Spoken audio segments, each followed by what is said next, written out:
Hello, climate skills. My name is Deogratias Tumhaise, and I've been training through this climate skills training program. Of course, what I have to say about this is uh, in terms of leadership, in terms of science, in terms of stakeholder engagement, and lastly, in terms of development. For me personally, I feel that I have learned a few things in those areas that I surely didn't know about. Because in terms of leadership, I've realized that if you want to be a successful climate leader, you need to be visionary. A visionary leader is the one who sets, for example, long-term goals. I didn't know of this because in most cases we tend to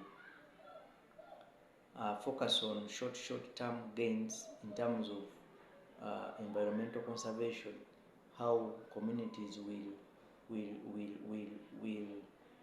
survive, but not a long term. We don't consider future generations. So, as a climate leader, I think what I've learned is being able to implement the long term solutions that impacts your people positively.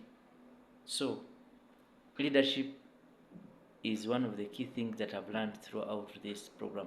Then the other aspect I have learned is that science is there to support communities. Therefore, as we engage in communities, we need to be careful. We need to make our scientific work palatable for communities.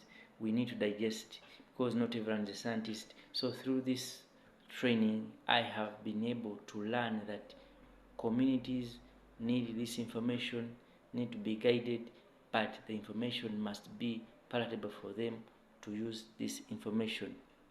Therefore, climate science, if not well digested, becomes a problem, and therefore we cannot act on climate, but we shall be doing more of uh, uh, malice to climate.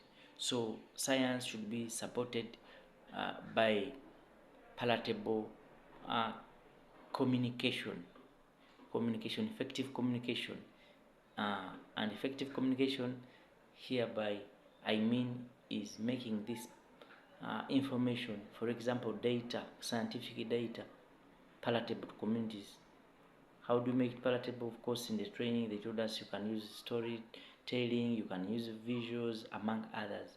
All this helps communities to engage or to to understand climate. So you, as a climate leader, as a climate person, you need to put that into consideration. Then the other one is stakeholder, uh, working with stakeholders both at national level, multinational level, at local level. If you want to be a successful climate implementer, climate activist, climate leader, you need to have that aspect of stakeholder engagement.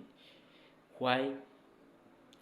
Climate change is not a one man show that you deal with it alone, because first of all you need various adaptation measures like afforestation, uh, uh, clean energy initiatives, among others. So such aspects through this training, I have realized that it is not easy for one to have uh, run it, to have it run as a one man's show.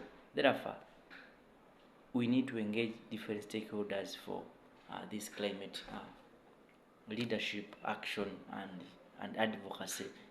Say it all, but stakeholder engagement is very key. Then the last one is development. That if you want to be successful, you need to develop different climate models. Of course, now the sustainability part of us, the shared socio-economic pathways, those models that have been developed by those climate scientists,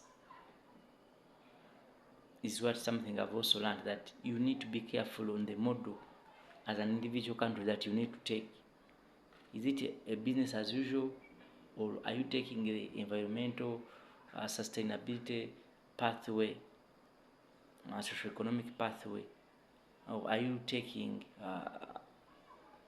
where we are using fossil fuels and everything runs because we are developing? So what I've learned here is, as an individual, as a country, you need to choose a better SSP, which is SSP1, which I didn't know about. So if you choose such models, can guide development that is sustainable. I think for me, that's what I have learned from this entire training. I think because even of limited time, I've learned a lot actually. But in summary, this is what I can take home, and thank you for the opportunity. I am Mento Macedo Gracious from Uganda. Thank you.